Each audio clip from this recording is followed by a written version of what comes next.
12절 말씀 먼저 읽겠습니다.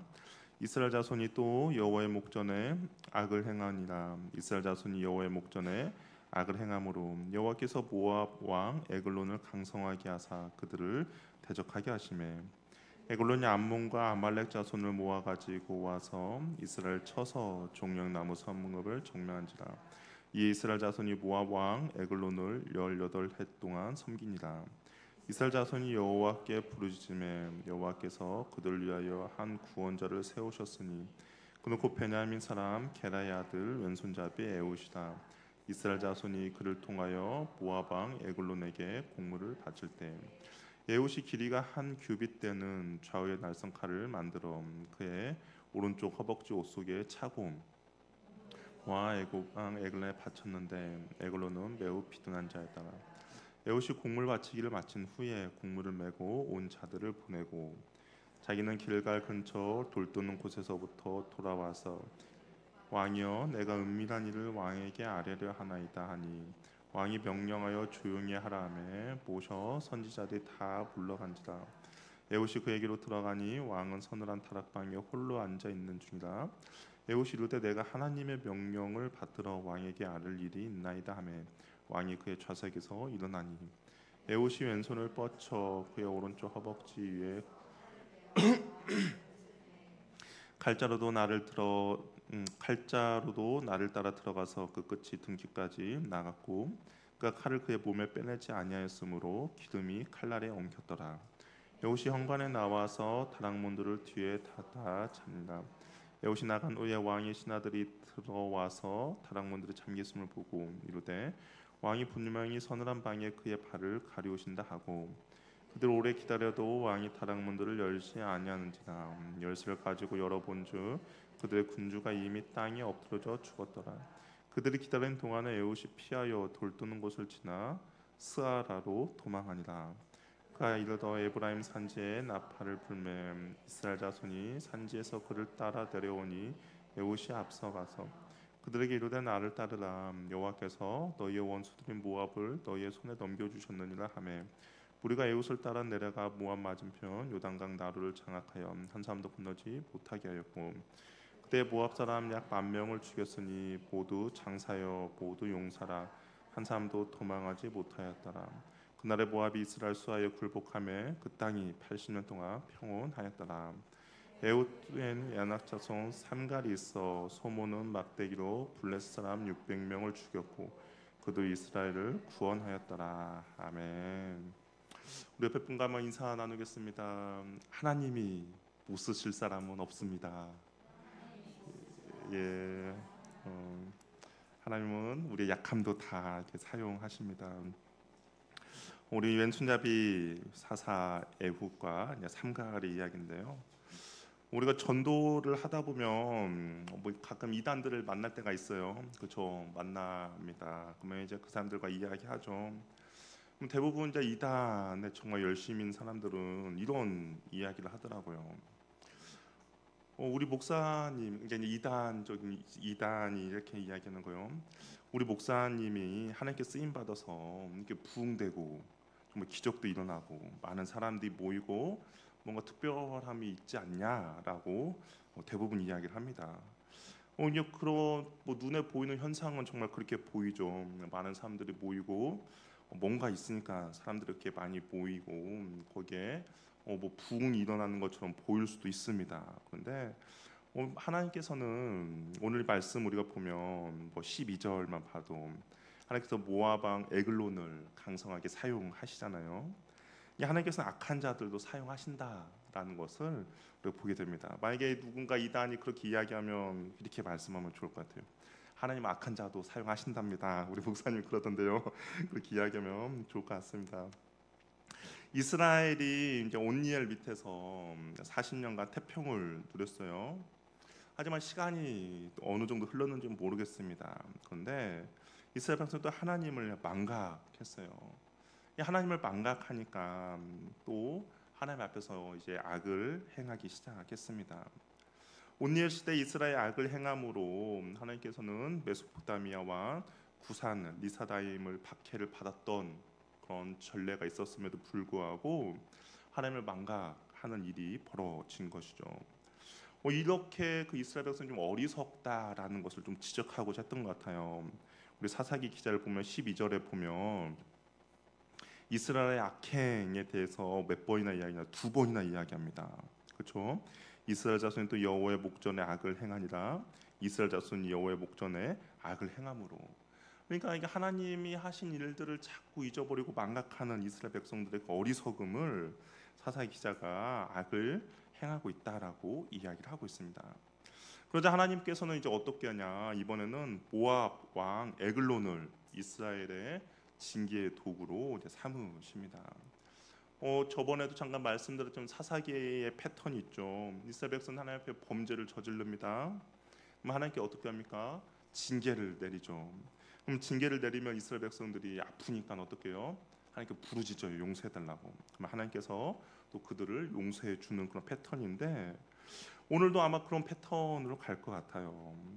이스라엘 백성이 악을 행한다 표현은 대부분 우상 숭배를 한다라는 거거든요. 여전히 하나님이 아닌 가나안에 있는 우상들을 섬기는 그런 악을 행했고, 하나님께서는 이제 모압 왕 에글론을 이스라엘 백성들을 이제 때리는 그런 도구로 사용하시는 것이죠. 이 모압 왕 에글론을 하나님께서 강성하게 하셨다라고 이야기합니다. 원래는 이 모압이 그렇게 뭐 두렵거나 그런 존재는 아니었어요. 근데 하나님께 이스라엘 백성을 치시려고 모압을 그냥 강성하게 한 것이죠. 근데 우리들에게도 이러한 신앙의 주기가, 이스라엘 백성들 신앙의 주기가 이제 이러한 모습이었는데, 우리들에게 이러한 신앙의 주기가 있다라는 겁니다. 나타날 때가 있어요. 가만히 보면 어떤 은혜를 받아서 하나님 앞에 열심을 내고 열정적으로 신앙을 합니다. 하나님의 베풀어진 은혜에 너무 감사하죠. 그래서 모든 예배에 다 참석할 정도로 제 열심을 냅니다. 뭐 수요, 새벽 모든 공예는 참석을 하죠. 그러다가 그냥 좀 시간이 지나서 일이 뜻대로 잘 되지 않아요. 내가 바라는 대로 뭔가 인생이 흘러가지 않습니다. 아니면 교회에서 좋지 않은 일이 있어서 이제 상처를 받죠. 그러면 신앙이 갑자기 확 냉소적으로 변하게 돼요. 그나마 믿음이 있다면, 뭐 평상시에 믿음이 굳건하게 세워졌다면 그러한 시간은 조금 걸릴지라도 회복이 되어 가지만, 대부분 어떤 사람들은 어떻게 하냐, 혼자서 교회에 휴학계를 댑니다. 휴교계죠. 휴학이 아니라 휴교계를 대요, 혼자서. 그러면서 5년 10년 자기도 모르게 세상과 타협하면서 살아가는 것이죠. 당연히 죄를 벗삼아서 사는 인생이 됩니다. 그럼 어떻게 됩니까? 자기도 모르는 사이에 신앙은 온데간데 사라져 버리죠. 주변에 이런 사람들을 너무나도 많이 보았습니다. 주변에 사람들과 이야기하다 보면 예전엔 정말 열심을 교회를 내서 다녔는데 어느 순간 교회를 쉬고 있는 사람들이 있어요. 그런데 하나님께서는 자신의 택한 백성을 가만히 내버려 두지 않습니다. 하나님께서는 자신의 택한 백성을 반드시 하나님으로 다시 하나님 품으로 돌아오게 하는 것이죠. 우리가 흔히 말하는 하나님의 징계를 하시는 것이죠. 하나님이 치시입니다. 어떤 때는 뭐 병으로 치실 때도 있고, 어떤 때는 물질의 어려움 또는 자식의 고난, 남편의 고난으로 치시는 것이죠. 그럼 어떻습니까? 당연히 징계가 있고 힘듦이 어려움이 있으니까 다시 두 손 두 발을 들고 하나님께 나오게 되는 것이죠. 어떤 어리석은 신앙의 패턴이죠. 근데 이스라엘이 이런 신앙의 패턴을 가지고 있고, 우리도 가끔가다 이런 어리석은 신앙의 모습을 보일 때도 있다라는 겁니다. 우리는 말씀으로 우리의 믿음을 견고히 세워 나가시길 바랍니다. 그래서 어떠한 상황과 환경 가운데도 흔들리지 않는 믿음으로 오늘 주님을 바라보아야지, 우리가 말씀으로 우리의 믿음을 잘 세워나가지 않으면 우리도 이 이스라엘 백성들처럼 어리석은 신앙의 패턴을 가질 수가 있다라는 것이죠. 이 모압이라는 나라는 이스라엘의 어떤 범접할 수 없는 그런 나라였습니다. 그러니까 이스라엘이 너무나도 강했기 때문에 모압은 뭐 절대 넘보지도 못하는 그런 나라였죠. 그런데 하나님께서 이 모압을 강하게 해주시니까 이 에글론이 어떻겠냐, 인근 지역인 암몬과 아말렉 자손을 자기 휘하에 넣고 이스라엘을 쳐서 종려나무 성읍까지 점령했다라고 이야기를 합니다. 이스라엘 백성은 18년 동안 이스라엘 백성들을 괴롭힌 것이죠.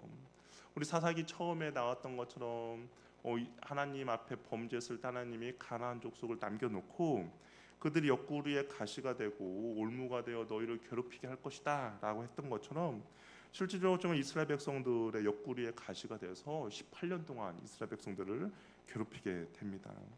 이 종려나무 성읍은 여리고 성을 이야기를 하거든요. 여리고 성은 이스라엘 백성들에 있어서 너무나도 상징적인 성이죠. 이스라엘 백성들이 가나안 땅에 들어갈 때 처음 만나는 성입니다. 하나님 함께 하셔서 아무런 피해도 입지 않고 이스라엘 그 여리고 성을 점령했죠. 이스라엘 백성들은 하나님의 명령에 순종했을 뿐인데 정말 크고 넓고 견고한 여리고 성을 쉽게 얻게 되었습니다. 그런데 이 여리고 성, 정말 이스라엘 백성들에 있어서 이 상징적인 여리고 성을 에글론에게 빼앗겨 버린 것이죠.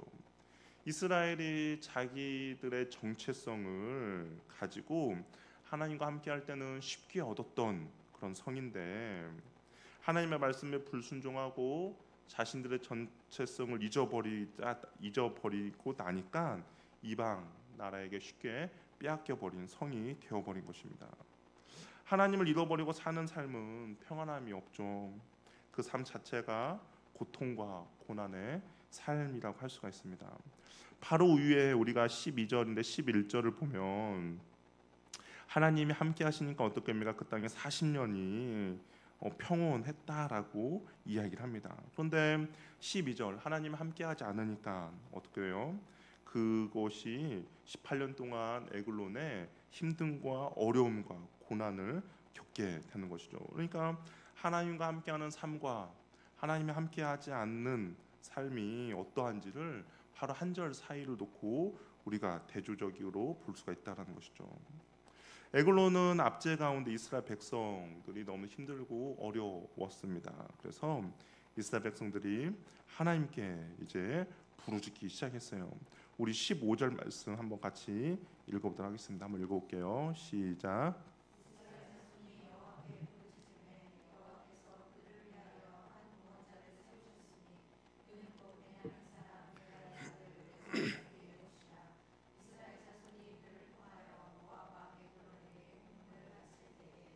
이스라엘 백성이 하나님께 부르짖습니다. 그랬더니 약간 긍정적으로 약간 변하는 것 같아요.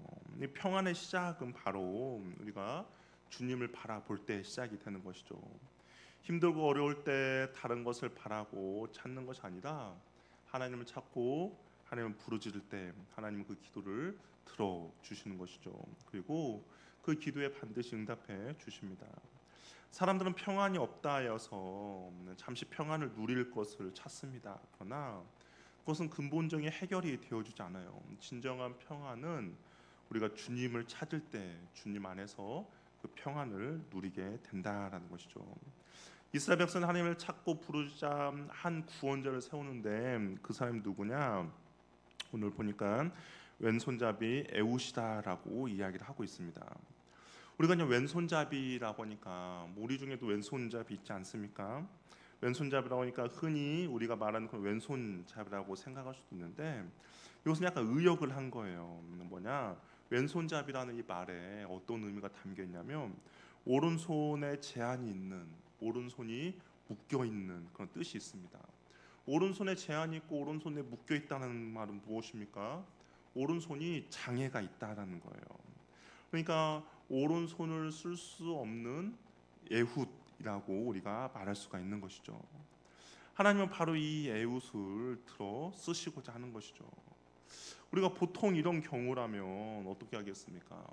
하나님, 내가 어떤 약함이 있어요. 나에게 어떤 약점이 있고 오니바에서 어떤 약함이 있는데 하나님께서 그럼에도 불구하고 내가 너를 쓰겠다라고 하면 우리는 보통 어떻게 이야기합니까?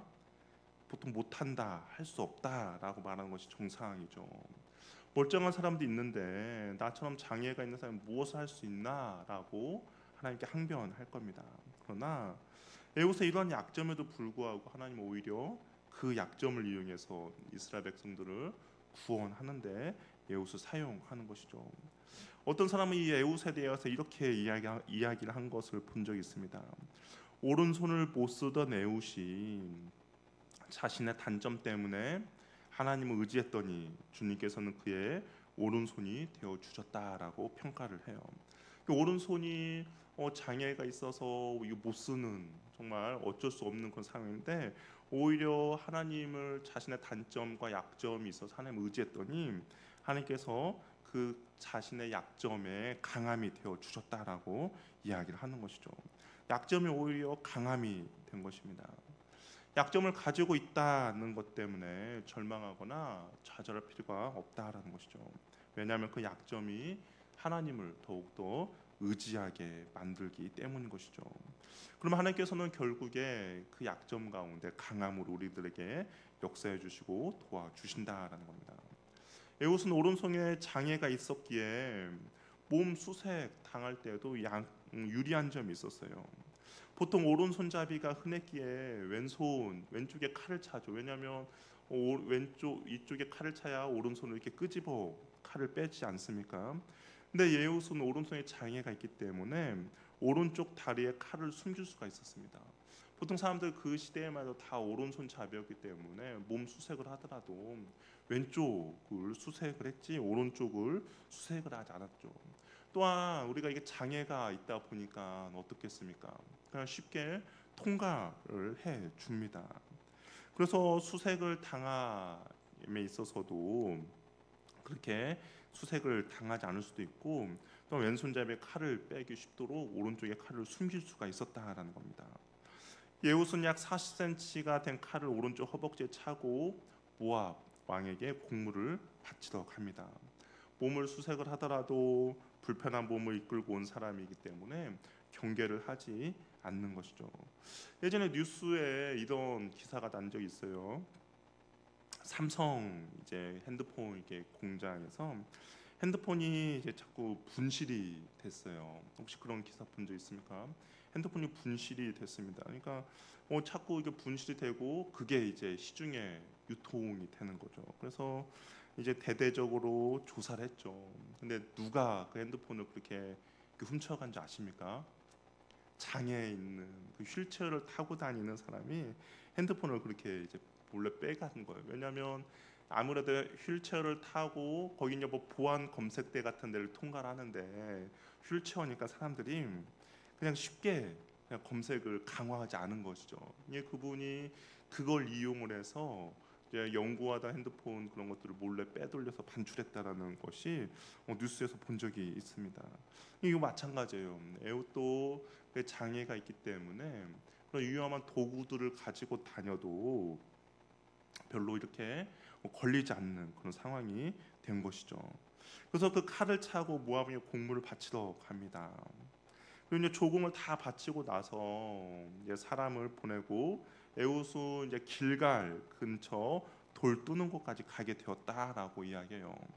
길갈 근처 돌 뜨는 곳이 무엇인지는 정확히 본문에서 이야기하고 있진 않아요. 그러니까 에글론에게 공물을 바쳤어요.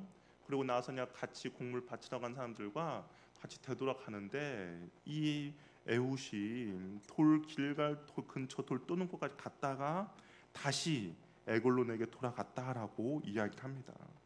우리는 알 수 없죠. 왜 다시 돌아갔는가 알 수는 없습니다. 그런데 우리가 한번 추측은 해볼 수 있을 것 같아요. 왜냐하면 길갈 근처 돌 뜨는 곳이 뭔가 이 돌 뜨는 곳이라는 단어가 이스라엘 백성들에게는 신의 임재를 상징하는 돌들이라는 뜻이 있습니다. 이게 돌 뜨는 곳이 신의 임재를 상징하는 돌들이라는 뜻이 있죠. 근데 그것이 어디 있습니까? 길갈이라는 거예요. 길갈에 하나님의 임재를 상징하는 돌들이 있어. 혹시 뭐 생각나는 거 있습니까? 길갈에 하나님의 임재를 상징하는 돌들 아무 생각 없습니까? 우리 한번 사사기 앞에 뭐가 있죠? 여호수아가 있죠. 여호수아 이스라엘 백성들이 어떻습니까? 요단강을 건넜을 때 어떻겠어요? 각 기념비를 지파별로 돌을 하나씩 가지고 와서 기념비를 세우라라고 이야기했죠. 혹시 기억나십니까? 예, 우리 수요예배 계속 참석했으면 아마 기억이 나셔야 하는데 그랬어요. 그러니까 그 길갈 근처 돌 뜨는 곳이 아마 사람들한테 그것이 아닐까라고 생각. 본문에 나와 있지 않지만 그 하나님이 함께 하셨을 때, 그 요단강을 건너서 하나님이 함께 하셨다라는 것을 증명해 주는 그 돌 기둥들이 있는 곳이 아닐까라는 추측을 한번 해보죠. 그러니까 에웃이 조공을 바치고 그곳까지 갔어요. 그러니까 그 돌들을 보고 마음 가운데 어떤 감동이 있었겠죠. 어떤 감동입니까? 하나님을 믿고 신뢰했을 때 하나님의 그 일하심을 경험한 자신들의 조상이죠. 그 조상들 이야기를 들었지 않았겠습니까? 왜냐하면 그 돌들을 세운 이유가 이것이 무엇입니까? 라고 너희 후손들을 물어볼 때 하나님이 너희와 함께 하셨다는 증거다라고 가르치다고 이야기했던 것이죠. 아마 에웃이 그런 거 듣고 생각이 났을 겁니다. 그리고 나서 에웃이 그 집으로 돌아가는 자신의 방향을 바꿔서 누구에게 돌아갔냐? 다시 에글론에게 돌아간 것이죠. 그리고 에글론에 가서 은밀한 일을 왕에게 아를 것이 있다라고 이야기를 합니다. 에글론은 에웃의 얼굴을 알죠. 방금까지 자기 조공을 바쳤던 사람이기 때문에. 그래서 주의 모든 사람들을 물리칩니다. 아무래도 에웃이 오른손을 사용하지 못하는 장애가 있고 또한 비무장이라고 전혀 의심하지 않았고, 혹시 에웃이 비밀스러운 어떠한 일을 이야기해 준다라고 하니까 기대감을 가지고 가까이 듣고자 한 것이죠. 하나님의 명령을 받들어 왕에게 아뢰 것이 있다라고 말을 하자 에글론이 자리에서 일어납니다. 아무래도 하나님의 그 은밀한 일은 어떻게 합니까? 작게 자신만 듣고자 한 것이죠. 자신이 일어나서 듣기를 위함입니다. 그때 에웃이 숨겼던 칼을 빼어 에글론의 배를 찌르게 되는 것이죠. 칼이 등 뒤까지 나왔고 기름이 칼날을 엉켰다라고 이야기합니다. 그 후에 에웃은 어떻게 합니까? 나와서 도망을 하고 다른 문을 이제 잠그고 도망을 하게 됩니다. 이 신하들은 왕이 이제 반응을 있어야 되는데 오늘 보니까 반응이 없어요. 그래서 신하들은 뭐라고 표현하냐? 발을 가린 줄 알고 있다라고 이야기를 하고 있습니다. 이 발을 가린다라는 표현도 이제 용변을 본다라는 의미가 있어요. 아마 칼이 깊숙이 박혔고 그러다 보니까 뱃속에 있는 배설물들이 밖으로 나온 것 같습니다. 이게 냄새가 나니까 지금 왕이 용변을 보고 있는구나라고 생각을 한 거죠. 그래도 오래 기다려도 나오지 않다 보니까 열쇠를 가지고 보니 에글론이 거기에 죽어 있었죠. 이미 에웃은 에브란 산지에 가서 군사를 모으고 있는 상황이었고, 그래서 모압은 어쩔 수 없이 모압 군사들은 도망치게 되고 10,000명을 죽이게 됩니다. 그리고 성경에서 뭐라고 이야기하냐? 80년 동안 평온해졌다라고 이야기를 하고 있는 것이죠. 우리 하나님은 어떻습니까? 에웃의 약함이 있죠. 연약함이 있었습니다. 근데 그것을 사용하시는 것이죠. 우리도 마찬가지입니다. 하나님은 나의 연약함과 약함을 사용하시는 것이죠. 우리는 강하고 잘하고 있을 때만 하나님께서 나를 사용하실 거야라고 생각을 합니다. 그러나 하나님은 나의 약함과 나의 아픔과 나의 연약함도 사용하시는 것이죠. 우리 상처 입은 치유자라는 말이 있죠. 어떤 아픔을 겪어보았던 사람이 다른 사람의 아픔을 회복시킨다라는 거죠. 하나님 앞에서 그 아픔을 온전히 내어드리고 하나님 앞에서 그 아픔을 치유를 받았다면 혹시 다른 사람의 아픔, 동일한 아픔 있는 그 고통받고 있는 사람을 도와줄 수 있다라는 겁니다. 만약에 에웃이 장애가 없었다면 그는 에글론 가까이 갈 수가 없었죠. 그리고 몸 수색을 할 때 이미 칼을 숨겨온 것이 걸리고 아마 그 에글론에 가기도 전에 그는 붙잡혔을 것입니다. 하지만 하나님은 오른손에 장애를 가지고 있던 에웃을 통해 이스라엘 백성들을 구원할 수 있었다는 것이죠. 그 핸디캡을 사용해서 이스라엘 백성들을 구원하게 만들었습니다. 혹시 여러분 안에 어떤 여러분이 생각하는 약점들이 있습니까? 약함들이 있습니까? 이것만 아니면 좋겠다라는 것도 있습니까? 그런데 그것이 주님 앞에 온전히 드려질 때 주님은 그것을 사용하시는 것이죠. 우리의 약함을 통하여서 하나님이 들어 사용하셨을 때 어떤 일이 벌어지냐? 그 사람을 통해서 그가 있는 지역에 평안을 허락해 주신다라는 겁니다. 약점이 있느냐 없느냐가 아니라 우리에게 중요한 것은 여호와 하나님 얼마나 의지하느냐의 문제라는 겁니다. 하나님 의지하면 약점이 있더라도 하나님께 쓰임 받을 수 있다라는 것이죠. 사람의 눈으로 볼 때는 결코 극복할 수 없는 약점임에도 불구하고 그 누구보다 하나님의 일을 해낸 사람이 바로 왼손잡이 사사 에훗입니다. 자신의 약함 때문에 오히려 하나님께 쓰임 받을 수 있었던 것이죠. 그리고 요즘 큐티인으로 큐티를 하고 있습니다. 큐티를 하고 있으면 간증들이 나오잖아요. 그렇죠? 옆에 간증이 있습니다. 혹시 간증 잘 읽어 보십니까? 간증 읽어보면 똑같은 내용도 있지 않습니까? 약함이죠. 나의 어떻게 보면 수치고 정말 남들에게 이야기할 수 없는 그런 이야기들입니다.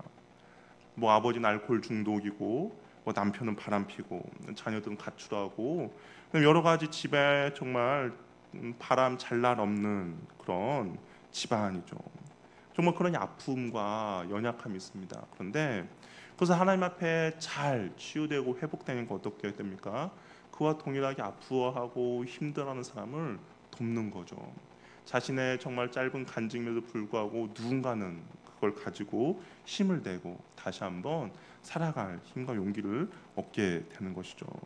우리의 약함이 오히려 하나님께 쓰임 받을 수 있다라는 겁니다.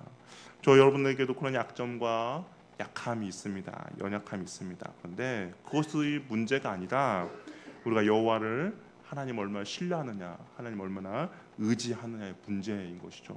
저 여러분에게는 그 약함 가운데도 하나님 온전히 신뢰하며 나가는 저와 여러분 되기를 바랍니다. 우리 31절을 보면 삼갈에 대해서 이야기 나와요. 이 삼갈은 이제 한 절밖에 없습니다. 그래서 우리가 보통 이제 사사기를 보면 12명의 사사가 나오는데 대사사가 있고 소사사가 있어요. 이 대사사는 뭐고 소사사는 뭐냐라고 했을 때 대사사는 아무래도 분량이 많은 사사들을 대사사라고 보고 소사사는 이 삼갈처럼 분량이 적은 사람들을 소사사라고 합니다. 우리 예언서도 마찬가지예요. 대선지서, 소선지서가 이 사람의 능력에 따라서 그런 것이 아니라 그냥 분량에 따라서 사람들이 부르기 편하게 그렇게 이야기한 것처럼 이 삼갈이 나오는데요. 삼갈도 어떻게 보면 이제 소사사라고 할 수가 있습니다. 우리 31절 말씀 한번 같이 읽어보도록 하겠습니다. 한번 읽어볼게요. 시작.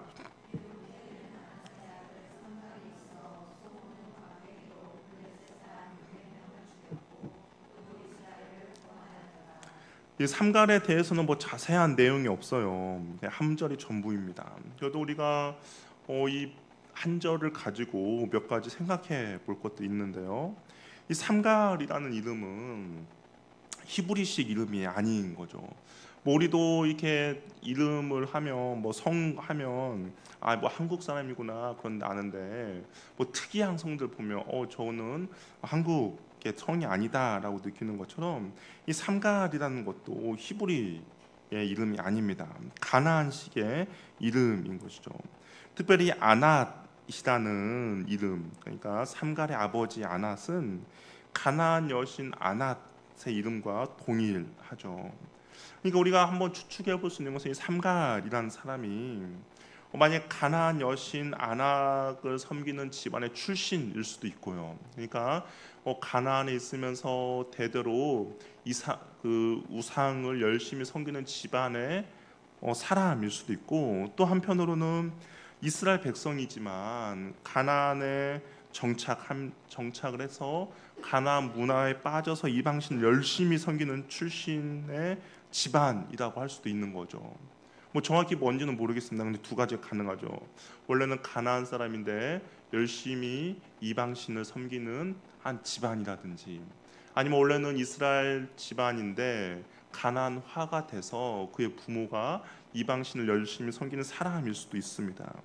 근데 그가 소모는 막대기로 블레셋 사람 600명을 죽이고 이스라엘을 구원했다라고 이야기합니다.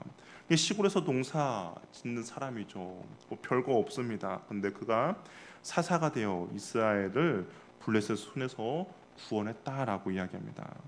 이거 보시면 우리가 에후처럼 하나님은 다양한 사람을 쓰신다라는 겁니다. 훌륭한 신앙의 가문에서 태어난 사람, 좋은 성품을 가진 사람, 우리가 다 아는 어떤 집안의 사람만 쓰는 것이 아니다. 우리가 보기에 약점이 많아서 절대로 쓰임 받지 못할 것 같은 사람도 주님께서 들어 쓰신다라는 것이죠. 또 아무도 주목하지 않는 천한 가문의 출신이라 할지라도 하나님은 들어 쓰신다라는 겁니다. 문제는 우리의 배경이 어떠하냐, 우리의 환경이 어떠하냐, 우리의 재능과 출신이 중요한 것이 아니다. 그런 것은 하나님 앞에 전혀 문제가 되는 것이 아니다라는 겁니다. 과거에 하나님 앞에 얼마나 큰 잘못을 했는지 저질렀는가 중요하지 않죠. 왜냐하면 이 삼간 아까 제가 말했던 것처럼 이 집안이 정말 대대로 우상을 섬기며 우상에게 열심히 헌신하며 수고한 사람이냐, 그것이 중요한 것이 아니라 하나님 앞에 헌신하겠다라는 마음만 있으면 그것이 중요하다라는 겁니다. 우리 역대하 16장 9절 말씀 한번 읽어보도록 할게요. 우리 상반절만 한번 읽어보겠습니다. 시작.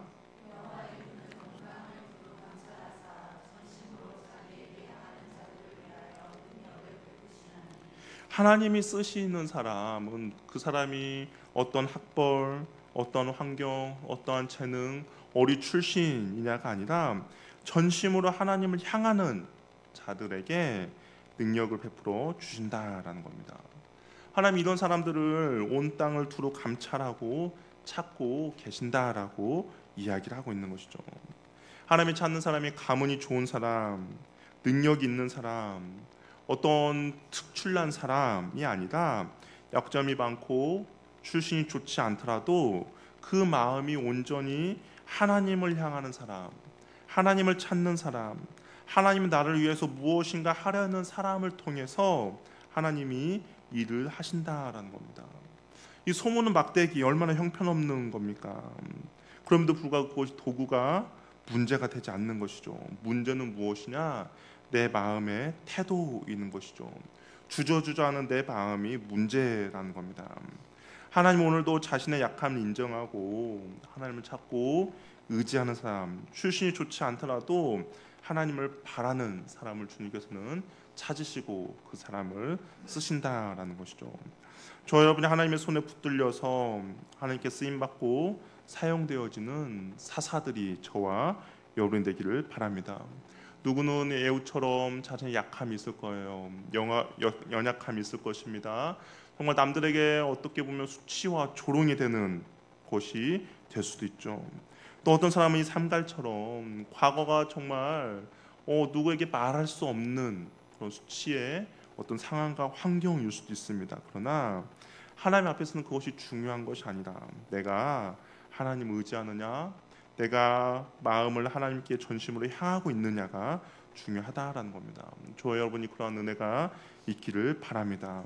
온전히 우리의 나의 과거가 어떻고, 나의 환경이 어떻고, 나의 배경이 어떻고, 나의 출신이 어떠함이 아니라 온전히 하나님을 향하여서 나의 마음을 향하고 온전히 하나님을 찾고 구하며 나아가는 것이 주님이 쓰시기에 더욱더 좋은 사람임을 알고, 오늘도 우리가 주님을 향하고 우리의 시선이 주님을 바라보며 우리의 마음이 주님을 찾고 갈망하는 은혜가 있기를 바랍니다. 하나님께는 그 사람을 들어 사용하셔서 하나님의 구원을 이루어 가실 것입니다. 그 주님의 도구가 되고 주님에게 쓰임 받는 저와 여러분 되기를 바랍니다. 기도하겠습니다. 우리 시간 기도할 때 혹시 나에게 어떤 약함이 있습니까? 에후처럼 정말 약함과 부족함이 있습니까? 아니면 어떤 수치와 부끄러움이 있습니까? 그런데 중요한 것은 나의 그 약함이 하나님 앞에 온전히 드려졌을 때 하나님께서는 그것 또한 사용하신다라는 것이죠. 나의 수치와 나의 조롱이 누군가에게는 치유와 회복을 허락해 주십니다. 상처받은 사람, 상처 입은 치유자라는 말이 있는 것처럼 나의 그 상처가 동일한 아픔을, 동일한 고통을 겪고 있는 사람을 도와주는 것이 하나님, 내가 주님 앞에 그렇게 온전히 쓰여지고 쓰임받기를 원하는 은혜가 있게 달라고, 또한 내 마음에 온전히 하나님을 의지하고 바라고 찾아서 주님의 시선을 고정시키는 은혜를 허락해달라고. 나의 배경이 어떠하든지, 나의 환경이 어떠하든지, 나의 출신이 어떠한 것이 중요한 것이 아니라 내가 온전히 주님을 향하고 내 마음이 주님을 바라보며 나의 시선이 주님을 찾는 은혜를 허락해달라고. 또 우리 교회를 위해서 기도할 때 하나님, 우리 교회가 주님 앞에 온전히 쓰임받는 교회가 되게 달라고. 주님의 손과 발이 되어 주님의 영광을 위하여서 우리 교회가 쓰임받고 사용되어지게 달라고. 또 우리 나라를 위해서도 기도합시다. 대통령의 부재 상황입니다. 여러 가지 혼란스럽고 어려운 상황입니다. 하나님, 나라를 긍휼히 여겨주시고 하나님, 나라가 주님 앞에 다시 한번 바로 설 수 있게 달라고. 또 우리 옆에 있는 지체들을 위해서 기도해 주시고, 또한 우리의 간절한 기도 제목도 있습니다. 하나님, 나를 긍휼히 여겨주시고 불쌍히 여겨달라고 우리 주여 한번 외치며 기도하며 나가겠습니다. 주여